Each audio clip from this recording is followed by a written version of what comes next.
আজ আমি বানাবো কালো জিরে দিয়ে পাতলা মাছের ঝোল। তার জন্য আমি এখানে 3 পিস মাছ নিয়েছি। মাছের মধ্যে আমি পরিমাণ মতো নুন হলুদ দিয়ে ভালো করে মাখিয়ে নিচ্ছি। এবার একটা কড়াই বসিয়েছি। কড়াইটা যখন গরম হয়ে গেছে তখন আমি তেল দিয়েছি। তেলটা গরম হয়ে যাওয়ার পরে দেখো তেল গরম হয়ে গেছে, তেল থেকে ধোঁয়া উঠে গেছে। এবার আমি দিয়ে দিচ্ছি মাছ।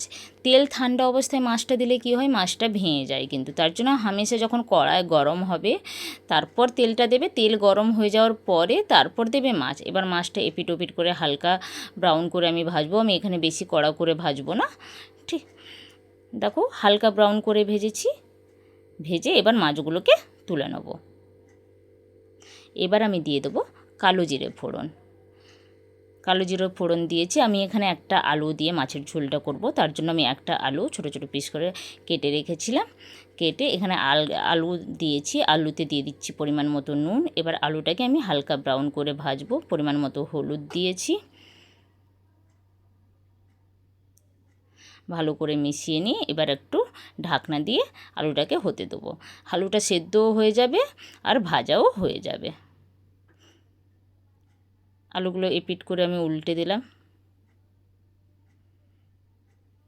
এবার এর মধ্যে আমি দিয়ে দিচ্ছি আদা রসুনের পেস্ট। আমি ছোটো চামচে 2 চামচ দিয়েছি এখানে আদা রসুনের পেস্ট। ভালো করে মিশিয়ে নিয়ে এবার আমি দিয়ে দেবো টমেটো। আমি কিন্তু সঙ্গে সঙ্গে এখানে টমেটোটা দিইনি। আদা রসুনটা দেওয়ার পরে 2-3 মিনিট ভালো করে কষিয়ে তবে আমি টমেটোটা দিয়েছি এখানে। টমেটোটা দেওয়ার পরে আমি এখানে ঢাকা দিয়ে দিচ্ছি। টমেটোটা সেদ্ধও হয়ে যাবে আর আলুটাও সেদ্ধ হয়ে যাবে। টমেটোটা গলে গেছে দেখেছো। এবার এর মধ্যে আমি দিয়ে দেবো লঙ্কার গুঁড়ো। যে যেমন লঙ্কা খাও তোমরা সেইভাবে লঙ্কাটা দেবে। দিয়ে দিচ্ছি সামান্য পরিমাণ হলুদের গুঁড়ো, কেন আমি অলরেডি আলু ভাজার সময় আমি হলুদের গুঁড়ো দিয়েছিলাম। এবার ভালো করে মিশিয়ে নেব।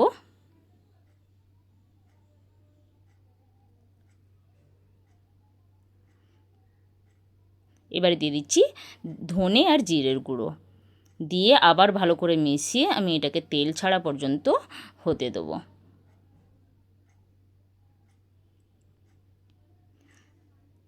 আবার একবার কভার করে আরেকটু হতে দিচ্ছি 2 থেকে 3 মিনিট। দেখো মশলা থেকে তেলটা ছেড়ে গেছে এবং মশলাটা পুরো যে জলটা বেরিয়েছিল ওটা শুকিয়ে গেছে। এবার এর মধ্যে আমি দিয়ে দেবো জল।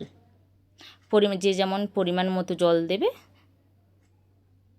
দেখেছো মশলাটা পুরো কষা হয়ে গেছে।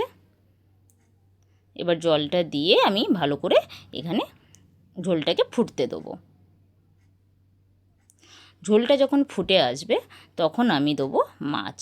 এই গরমের সময় এখানে একটু আমার আর লবণ লাগতো, তার জন্য লবণটা দিয়েছি। স্বাদ মতো তোমরা দেখে লবণটা দিয়ে দেবে। ঝোলটা ফুটে ওঠার পরে আমি মাছটা দিয়েছি। মাছটা দিয়ে আবার 2-5 মিনিট আমি এটাকে ভালো করে হতে দেবো। এই গরমের সময় আমরা কিন্তু পাতলা ঝোলটা খুবই পছন্দ করি, কেন বেশি রিচটা আমরা পছন্দ করি না। তার জন্য আমি এখানে পাতলা ঝোল করে দেখালাম। এবার তোমাদের যদি ভিডিওটা ভালো লাগে তাহলে একটা লাইক কমেন্ট শেয়ার করে দিও আর চ্যানেলকে সাবস্ক্রাইব করো। Thank you.